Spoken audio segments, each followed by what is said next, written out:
estamos vindo à necessidade de diferenciação. Hoje em dia, quem faz propaganda no Instagram não é mais diferenciado. Mais ou menos, todo mundo sabe que precisa.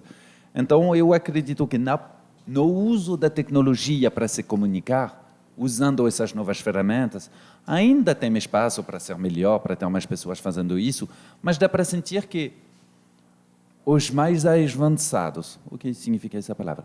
As pessoas que estão percebendo os limites da padronização, os limites ligados a ter uma comunicação digital padronizada, elas estão procurando outras ferramentas que vão além da comunicação. Estou falando de comunicação como função na empresa, porque tem uma comunicação como os funcionários, como o RH, tem uma comunicação de empoderamento nas empresas para fazer tudo isso. Voltando por trás, a minha especialidade é o mercado da publicidade, ainda o mercado brasileiro é atrasado, usando demais propaganda de televisão, e isso vai mudar. A Globo está percebendo, as perspectivas financeiras das televisões no Brasil não são boas. Obviamente, os 10 anos que vêm vão ser muito mais complicados que os 10 anos antigamente. Nem estou falando de a imprensa que já está bem dentro, se você falar com aquelas empresas. Então, eu acredito que, mundialmente, quando você olha para macro-tendências, claro, no mundo todo, os veículos de comunicação tradicionais, imprensa, televisão, estão sendo enfrentam uma competição do digital extremamente alta e nós vemos, por exemplo, a publicidade, o que nós chamamos de out of home. O JC Deco, não sei como se fala aqui. O JC Deco, mas toda mobiliário urbano está crescendo de novo. Estava caindo, está crescendo de novo, porque elas percebem a complementaridade de usar não só o digital, porque quando a publicidade digital, a comunicação digital padronizada, não está funcionando tão bem, não. Porque é muito complicado vincular emoções e, no final das contas, o que funciona na publicidade é criar uma conexão. A pessoa vai esquecer se você falar 50% ou 70% de desconto, mas nunca vai esquecer se você tornar ela feliz, se você entregou os serviços que você falou. Então, elas estão tentando acrescentar uma camada mais humana, mais rica, sobre essas competências básicas de como usar ferramentas digitais através de planilhas Excel, por exemplo. Eu acho que a gente pode fazer um comparativo disso que o Xavier falou com as metodologias ágeis dentro das empresas, porque se tenta trazer muitos tipos de metodologias e de coisas assim, como na publicidade tem se buscado outros meios, né? E se implementa. Eu realmente não sei como isso está acontecendo ao redor do mundo, mas o ponto principal, o que é uma metodologia ágil? É você colocar as pessoas dentro de uma sala para pensar. E isso faz com que mais pessoas pensem juntas e elas consigam sair dali com uma resposta com mais pontos de vista, com mais conexão para resolver os problemas da empresa, certo? Então, eu acredito que tanto isso tem acontecido dentro da publicidade, né, de você começar a pensar em como que eu posso atingir mais gente e como que eu posso fazer mais pessoas pensarem juntas para se chegarem em coisas. Os métodos para isso, seja design thinking, seja o que for, não interessa muito. É só uma metodologia para fazer isso acontecer, né? Mas eu iria acrescentar que, fora da transformação digital, usar ferramentas digitais, eu acredito, em minha opinião, baseada na minha experiência, nós estamos numa transformação tecnológica extremamente profunda. Ainda não percebemos o quanto a tecnologia está mexendo com as fundações do nosso modelo civilizacional. E nada menos. Então, vocês podem falar, é a sua opinião, mas eu acredito, o meu trabalho na Mox Digital é ajudar a trazer pontos de vista e experiências para ajudar pessoas a ter uma opinião informada. Nós moramos na era da opinião. eu sinto muito, mas muitas opiniões de pessoas menos informadas, menos pesquisadas, não valem tanto o quanto a minha opinião sobre alguns pontos, porque minha opinião medical não vale nada. Eu não tenho as competências, as informações, as pesquisas para fazer isso. E o que estamos vendo com a chegada da tecnologia é a mudança do modelo industrial. Então, o modelo industrial é, vamos fazer um planejamento, 5 anos, eu tenho visibilidade há 10 anos. Acabou. Então, a transformação tecnológica que está por trás não é só uma transformação digital. É a razão que está chegando novas metodologias mais humanas, mais ágeis, mas tudo isso para se adaptar a uma realidade um pouco menos fácil a planejar, pelo menos.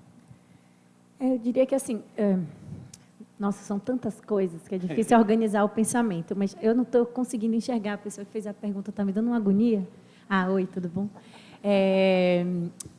Eu diria assim, tudo que a gente está vivendo é ao mesmo tempo antigo, porque a gente está atrasado, e a gente tem sempre essa sensação do atraso pressionando a gente a correr atrás. Ao mesmo tempo, é muito novo do ponto de vista do tempo histórico. Então, a gente tem pressa, mas a gente também precisa entender que, não, calma, isso é novo, a gente está aprendendo a lidar com isso, vamos junto, vamos, pensando, vamos problematizando, vamos estranhando, porque nada é tanto assim. E eu acho que, como sociedade, a gente não tem essa oportunidade. A gente está sendo engolido pela obsolescência programada, que é, tenha o novo, o antes, o ágil, o rápido, o agora, seja, faça, aconteça. Como sociedade, a gente está sendo engolido. O Bill Han chamou de sociedade do cansaço. É isso, né? A gente anda exausto, cansado, esgotado, e a tecnologia é um dos motores desse esgotamento, mas eu acho que a gente confunde o que a gente chama de tecnologia com outros motores de aceleração. Entende? Porque, de alguma forma, está tudo automatizado, como o Xavier falou. Nossa vida está automatizada. Então, é muito fácil a gente atribuir, não, a culpa é da tecnologia. Não, eu estou ansioso por causa do Zap Zap. Não, gente, é mais complexo do que parece, né? Então, eu acho que, do ponto de vista das corporações, das universidades, das escolas, de todas as outras estruturas sociais, a tecnologia ela entra como uma camada aceleradora, mas ela também entra como uma camada potencializadora de processos em que você vai economizar tempo para humanizar. Entende? Então, se eu posso colocar um robô, um script, para fazer um trabalho que a pessoa passaria horas fazendo, de organização de dado e etc., para eu conseguir fazer, no meu campo de trabalho, uma baita reportagem com dado, gente, que lindo! Tecnologia fazendo economizar tempo para o humano operar. Porque se o humano opera, você aprofunda, contextualiza, usa a experiência, conecta com gente, porque é essa parceria do humano com a tecnologia que eu acho que é o que eu chamo de avanço. O que acontece é que, para muitos campos sociais, o avanço ele é esse atropelar. A gente falava antes brincando, né? Tem gente que fala, gente, como eu faço para não ser atropelado pela tecnologia? Não, anda de braço dado com ela. Né? Mas não é tão simples assim no nosso cotidiano, porque eu acho que tem processos e escolhas que são possíveis e passíveis de serem individuais, mas tem o coletivo operando e esse coletivo não está falando o não pera, o sai do automático. Né? Quero muito acreditar, que eu acho que foi uma outra parte da sua pergunta, que esse movimento está crescendo. É nisso que eu aposto todo dia. Né? Mais e mais pessoas, aos poucos, enxergando que a gente tem que colocar um pezinho no freio e se perguntar por que a gente está fazendo tudo isso e de que forma que a gente pode fazer para que as pessoas sejam à luz desses processos. Né? Porque, no final das contas, por mais que seja que a gente dê o nome de técnica, tudo que a gente vive tem a pessoa que está ali atrás, que a gente precisa reconhecer se a gente quiser que as coisas ressoem e aconteçam e tal. Então, eu quero acreditar que esse movimento está crescendo, mas ainda acho que foi isso que Xavier falou, né? Ainda acho que é uma vanguarda, assim, no sentido de que são poucas pessoas em poucos espaços, de poucos lugares do mundo, entendendo que a gente precisa avançar do ponto de vista da técnica, porque a gente está atrasado, mas pisar no freio do ponto de vista dessa sensação de atropelo, porque a gente precisa fazer isso respeitando a nossa humanidade. As próprias grandes empresas de tecnologia estão colocando o tempo que você gasta, elas estão percebendo também isso. E muito a adolescência do nosso uso de tudo isso, mas eu gosto do que você falou, colocar isso no tempo histórico maior. O Steven Pinker, Quem conhece o Steven Pinker? É maravilhoso. Nunca trabalhamos tão pouco. Gente, um século atrás, você trabalhava quando você era criança. Você estava no campo trabalhando. Então, nós temos muito tempo. O que vamos fazer? Nós já desaceleramos muito a respeito do nosso trabalho, porque a mortalidade infantil caiu. Enfim, tem muitos lados bons da tecnologia. Agora, é o que nós vamos fazer com esse tempo. Ficar todo clicando o tempo todo ou desacelerar, se reconectar, se reiniciar. Eu acho isso um lado muito bom. Respondendo ou contribuindo com a sua pergunta, uma sexta-feira à noite eu fui até uma lanchonete e eu estava no balcão e ao meu lado havia 4 rapazes conversando. Eu fiquei 10 minutos no balcão e ouvindo os 4 rapazes conversando. Eu saí de lá esgotado. Os 4 falavam de uma tal... Sexta-feira à tarde é o momento do quê? De relaxar. Os 4 falavam de uma tal forma que eu não entendi nada. Primeiro que eu não entendi nada, eu não consegui entender. Porque um abria a conversa e o outro que estava do lado não deixava o coitado do amigo concluir nem a pergunta. E ele já emitia um ponto de vista sobre uma coisa que não foi dita. Eu acho fantástico isso hoje em dia, assim. E eles lá conversando num nível cada vez mais alto. O interessante é que a pessoa não fica controlada. Ao final de 10, 15 minutos, ninguém entendeu nada do que estava sendo dito.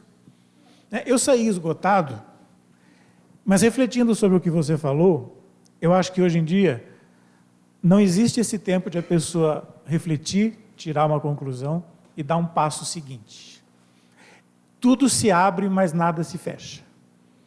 É impressionante. Na internet as pessoas colocam opiniões abertas, geralmente muito mal estruturadas, sem fundamento nenhum, mas elas abrem. Viram um estado de excitação total. O que é aquilo? Não sei, mas vamos falar sobre. O que você disse? Eu não entendo nada do que você disse, mas eu emito uma opinião que nem eu sei.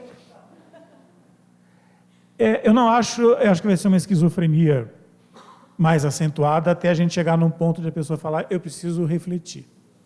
Eu não acredito em aprendizagem que não tenha tempo de maturação, que não tenha tempo de reflexão. Mesmo em algum momento nós trabalhamos demais com processos coletivos, mas tem uma hora que você tem que parar e reorganizar tudo o que acontece, colocar dentro de algum esquema e dar um passo seguinte. Eu vejo o contrário. A pessoa pega um fragmento de alguma coisa e no minuto seguinte já fala aquilo.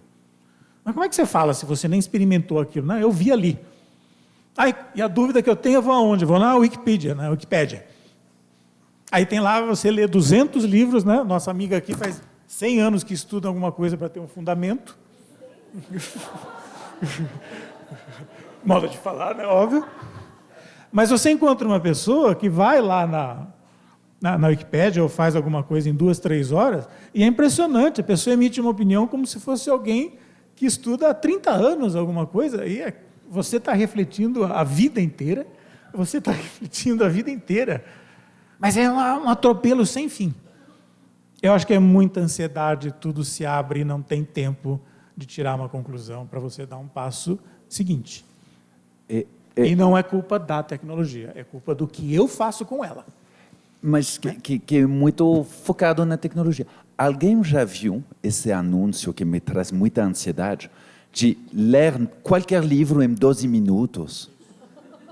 Os CEOs vão ler, não sei, 60 livros por ano e com esse aplicativo você consegue ler um livro em 12 minutos. Alguém já usou? Eu nunca usei, mas eu tenho medo, porque eu acho absurdo ler um livro em 12 minutos, ou seja, em um digest de alguém com a estrutura mental dele. Mas, ao mesmo tempo, por que ler? Ok, o livro sobre a comunicação do futuro, você acha racionalmente funciona. Mas literatura em 12 minutos, gente, é o contraponto total do que é literatura. De contar a história, de ter tempo, de ter o sabor de tudo isso. isso é a ilustração do que você falou, e para mim é um absurdo. Então, claro, vão ter gente que vão fazer o download, mas não dá para impedir elas de fazer isso. Mas, ao mesmo tempo, você pode parar e refletir, será que eu quero ler um livro em 12 minutos? Eu não. Aprenda francês em 30 lições. Só para entender a acentuação do francês, que é uma das coisas mais difíceis de entender. Falar português é às vezes complicado de sotaque. Eu só falar. O Cauã Noré, que é o, sei lá, o papa do papa, né? Do movimento Slow, o cara que escreveu a obra In the Phrase of Slowness, traduzida para português como Devagar. Ele conta na introdução do livro que a história dele, da relação com o movimento Slow e etc., começou quando ele teve o impulso de comprar para ler para o filho dele à noite contos de fada em 6 minutos. Que é isso, né? Então, em vez dele ter o tempo para ler, para colocar o filho dele para dormir, ele estava achando que ele estava perdendo tempo fazendo aquilo. E aí ele ia atender esse impulso e ele falou, nossa, não, o que eu estou fazendo com a minha vida? E aí ele parou e aí ele escreveu essa obra, escreveu vários outros livros e é um pensador do movimento Slow. Isso é muito triste, na verdade, né? Porque quando eu chego numa sala de aula e eu vejo alunos mais jovens, e eu peço para eles, normalmente, contarem uma história sobre si mesmos, para se apresentarem uns para os outros. E tem alguns que terminam a própria história em 2 segundos.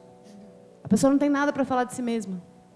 E é muito triste. Quanto mais jovem, mais eu percebo que eles estão perdendo a capacidade de pensar em detalhes que ajudam a enriquecer a si mesmos, contando sobre si. É muito louco isso.